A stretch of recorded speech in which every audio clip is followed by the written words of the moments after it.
बांझ औरत पर देवी माँ की कृपा। बिरजू भरी दोपहरी में पैरों से रिक्शा चलाते हुए अपने घर की तरफ लौट रहा होता है। हे माता रानी, एक तो ये भरी दोपहरी की गर्मी, ऊपर से भूख बहुत जोरों से लगी है। रिक्शा भी खींचने में दिक्कत हो रही है। काश मेरे पास बैटरी वाला रिक्शा होता। बिरजू जैसे तैसे करके रिक्शा चलाता हुआ अपने घर पर पहुंचता है। बिरजू अपनी पत्नी के साथ एक कच्चे मकान में रहता था। उसके आते ही उसकी पत्नी शीतल एक गिलास पानी का लाती है और उसे देती है। आज तो बहुत गर्मी है। सुबह से यहाँ से वहाँ रिक्शा चलाकर घूम रहा हूँ, लेकिन कहीं से कोई सवारी नहीं बैठी। रिक्शे के अंदर ओहो, ऊपर से भूख भी बहुत जोरों से लगी है। शीतल एक थाली में चावल करके लाती है और बिरजू को देते हुए कहती है, घर का राशन खत्म हो गया है जी। ये थोड़े से चावल पड़े थे जो मैंने बना लिए, आप इन्हें खा लीजिए और हो सके तो शाम तक कुछ कमाई करके राशन ले आना। शीतल की बात सुनकर बेचारा बिरजू बहुत परेशान हो जाता है। वहीं उसे इस बात की भी चिंता होती है कि कल से माँ दुर्गा के नवरात्रि शुरू हो रहे थे, लेकिन उनके घर में तो एक दाना तक नहीं था। कल दुर्गा माँ का पहला नवरात्रा है और घर में कुछ भी नहीं है। कितने सालों से मैं माता रानी के पूरे नवरात्रे रखती हुई आ रही हूँ, लेकिन माता रानी ने मेरी एक बार भी नहीं सुनी। आज भी मेरी गोद सूनी है। अगर एक संतान हो जाती तो थोड़ा सा सब्र हो जाता। माता रानी पर विश्वास रखो।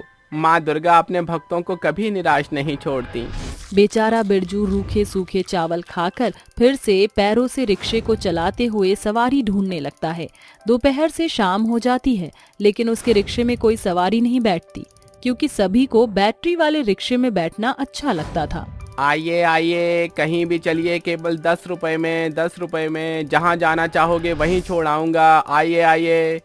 बिरजू के कई बार चिल्लाने के बाद भी सभी लोग वहाँ खड़ी बैटरी वाले रिक्शा में ही बैठते हैं। बेचारा बिरजू बहुत परेशान हो जाता है। रात तक होते हुए कुछ ही लोग उसके रिक्शे में बैठते हैं, जिसकी वजह से उसके पास 50 रुपए आ जाते हैं। वह उन 50 रुपयों से माता रानी का प्रसाद और चौकी लगाने का सामान ले आता है। अरे शीतल, कहाँ हो तुम? जल्दी यहाँ आओ, देखो मैं तुम्हारे लिए क्या लेकर आया हूँ।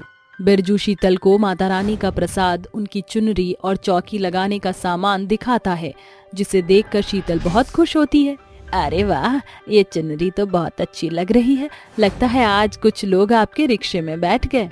हाँ शीतल, कुछ लोग बैठे थे, क्योंकि 10 रुपए में मैंने उन्हें बहुत दूर दूर ले जाकर छोड़ा। लेकिन मुझे माफ करना, मेरे पास पैसे नहीं बचे और मैं खाना भी नहीं लाया। मैं जानती थी, इसलिए मैंने पहले ही पड़ोस की काकी से थोड़ा खाना एक्स्ट्रा बनवाने के लिए कहा था। वो मुझे खाना दे गई हैं। चलो खाना खा लेते हैं। शीतल और बिरजू के पड़ोस की काकी बहुत अच्छी होती हैं। वह हर परेशानी में उन दोनों के साथ हमेशा खड़ी रहती हैं। उस समय वह दोनों खा पी कर सो जाते हैं। अगले दिन सूरज उगने से पहले वह दोनों उठ जाते हैं और घर की साफ सफाई करके माता रानी की चौकी लगा देते हैं और दोनों एक साथ मिलकर माता रानी की पूजा करते हैं। जिसके बाद बिरजू अपना रिक्शा खींचते हुए ले जाता है। देखते ही देखते वह दोनों व्रत के नाम पर पूरा पूरा दिन भूखे रहते हैं। अरे भाई सुरेश, यहाँ पर तेरे बैटरी रिक्शा के अलावा और कोई रिक्शा नहीं है? थोड़ी सी मेरी मदद कर दे भाई। तेरे रिक्शे में तो फिर से सवारी भर जाएंगी। अब जो सवारी आ रही है उसे मेरे रिक्शे में बिठा दियो। कम से कम कुछ तो पैसे आएंगे मेरे पास। अच्छा ठीक है, सिर्फ तुम्हारे लिए ऐसा कर रहा हूँ। अगर कोई और होता तो मैं ऐसा कभी नहीं करता। सुरेश अपनी सारी सवारी बिरजू के पैर वाले रिक्शे में बिठा देता है, जिसके बाद बिरजू हौले हौले पैर वाले रिक्शे को पैरों से खींचता ले जाने लगता है, जिसकी वजह से बिरजू को कुछ पैसे मिल जाते हैं।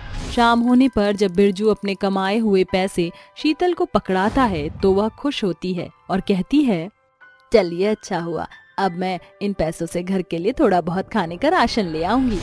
शीतल उन पैसों को लेकर बाजार की तरफ जाने लगती है। तभी रास्ते में उसे कुछ औरतें उसके बारे में फुसफुसाते हुए सुनाई पड़ती हैं। अरे कमला, देख देख, अरे ये तो वही औरत है जिसकी शादी को पूरे 6 साल हो गए और अभी तक एक भी संतान नहीं है। अरे इस जैसी औरत को तो मर ही जाना चाहिए। इसके घर में आते ही बेचारे बिरजू के माता पिता उससे दूर हो गए। अरे इस जैसी बांझ को हमारे समाज में रहना ही नहीं चाहिए। सभी औरतें बेचारी शीतल को बहुत सुनाती हैं, जिसके बाद शीतल बेचारी बाजार से सब्जी लेकर वापस अपने घर को लौट जाती है। उसका मायूस चेहरा देखकर बिरजू सब समझ जाता है। देखो, मैं जानता हूँ तुम्हारे बाहर निकलते ही औरतों ने तुम्हें ताने कसने शुरू कर दिए होंगे। मैं बांझ तो नहीं हूँ, फिर मेरी सोनी गोद भरती क्यों नहीं?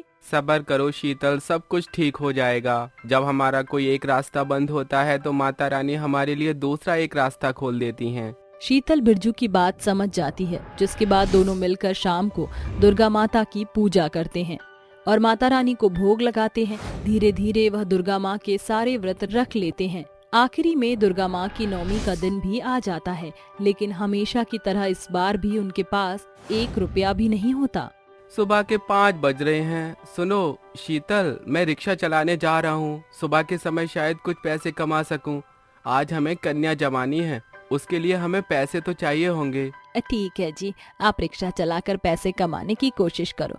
मैं आज अपनी मालकिन के यहाँ जाकर थोड़ा पैसा उधार मांग लेती हूँ। कुछ ही देर में बिरजू रिक्शा चलाने के लिए निकल जाता है और शीतल अपनी मालकिन के घर पहुँचती है। मालकिन, मुझे कुछ पैसे उधार दे दीजिए, आज नवमी है, मुझे कन्या जमानी है। अरे, तुझे कन्या जमानी है तो मैं क्या करूँ? मेरे पास कोई पैसे नहीं है, पैसे तुझे तनख्वाह वाले दिन ही मिलेंगे। इस तरफ शीतल की मालकिन उसे पैसे देने से इनकार कर देती हैं। वहीं दूसरी तरफ बेचारा बिरजू सुबह से अपने रिक्शे के लिए सवारी ढूंढ रहा होता है, लेकिन कोई भी उसके रिक्शे में नहीं बैठता, जिसके बाद वे मायूस होकर घर की तरफ लौटने लगता है। तभी उसे एक बूढ़ी औरत रास्ते में कई सारा सामान उठाते हुए दिखाई पड़ती है। अरे अम्मा, आप इतना सारा सामान लेकर अकेले कैसे चल रही हो? मेरे रिक्शे में बैठ जाओ, मैं आपको आपके घर तक छोड़ देता हूँ। अरे बिटवा, अब क्या बताऊं, मेरे पास तुम्हें रिक्शे का किराया देने के लिए कुछ भी नहीं है, मैं तुम्हारे रिक्शे में नहीं बैठ सकती। उस बूढ़ी औरत की बात सुनकर बिरजू मुस्कुराते हुए बूढ़ी औरत से कहता है, अरे आप तो मेरी माँ जैसी हो, और एक बेटा अपनी माँ से पैसे कैसे ले सकता है? चलिए आप रिक्शा में बैठ जाइए, मैं आपको घर तक छोड़ दूंगा और पैसे भी नहीं लूंगा। उसके कहने पर वह बूढ़ी औरत उसके रिक्शे में बैठ जाती है, जिसके बाद वे रिक्शा चलाते हुए उस बूढ़ी औरत के बताए पते तक पहुंच जाता है। अरे अम्मा, ये घर तो मेरा है, आप मेरे ही हो, मैंने पहले कभी आपको नहीं देखा, क्या आप जानती हो हमें? बिरजू रिक्शे के आगे की तरफ बैठा होता है। उसके कई बार पूछने के बाद भी वह बूढ़ी औरत उसकी बात का जवाब नहीं देती। जैसे ही बिरजू पीछे मुड़कर देखता है, उसके रिक्शे में साक्षात माता रानी बैठी होती हैं। मैं कोई बूढ़ी औरत नहीं हूँ, मैं तुम्हारी परीक्षा लेने के लिए तुम्हारे पास आई थी और तुम इस परीक्षा में पास हो गए हो। तुम बहुत अच्छे इंसान हो, मांगो, तुम्हें क्या चाहिए? माता रानी, आपसे क्या छुपा है, आप तो जगत जननी हो, आपको तो सारी बातें पता ही होंगी कि किस परेशानी से हम लोग गुजर रहे हैं। मैं और मेरी पत्नी कुछ सालों बच्चे की ख्वाहिश कर रहे हैं, लेकिन कुछ भी नहीं हो रहा। मेरी पत्नी की ये सूनी गोद और मेरी लाचारी मुझसे देखी नहीं जाती। जाओ बालक, मैं तुम्हें वरदान देती हूँ, तुम्हारे घर बहुत जल्द खुशियाँ आएंगी और तुम्हारे हालात भी ठीक हो जाएंगे। तुम्हें फिर कभी किसी के आगे हाथ फैलाने की जरूरत नहीं पड़ेगी। तभी माता रानी के एक हाथ से रोशनी निकलती है, जो सीधा बिरजू के ऊपर आकर पड़ती है। माता रानी उस समय वहां से गायब हो जाती हैं। जैसे ही बिरजू अपने घर अपनी पत्नी के पास पहुंचता है, उसके घर पर कन्या जमानी के सभी पकवान बने होते हैं। मैं नहीं जानती कि ये सब किसने बनाया, बस थोड़ी देर के लिए सोई थी, तभी अचानक से मैंने अपने सामने ये सब देखा। अरे ये सब तो माता रानी की कृपा है, चलो हमें जल्दी से कन्या जमानी चाहिए। दोनों पति पत्नी मिलकर छोटी छोटी कन्याओं को अपने घर बुलाते हैं और उन्हें खाना खिलाते हैं। कुछ ही समय बीतता है, शीतल एक बहुत ही प्यारे से बेटे को जन्म देती है। उसकी जन्म लेते ही बिरजू और शीतल की आर्थिक स्थिति भी ठीक होने लगती है। अब बिरजू के पास भी अपने खुद के बैटरी रिक्शा होता है, जिसकी मदद से वह 4 गुना अच्छे से कमाता है। धीरे धीरे उनकी जिंदगी से सभी संकट दूर हो जाते हैं और वह दोनों मिलकर खुशी खुशी रहने लगते हैं।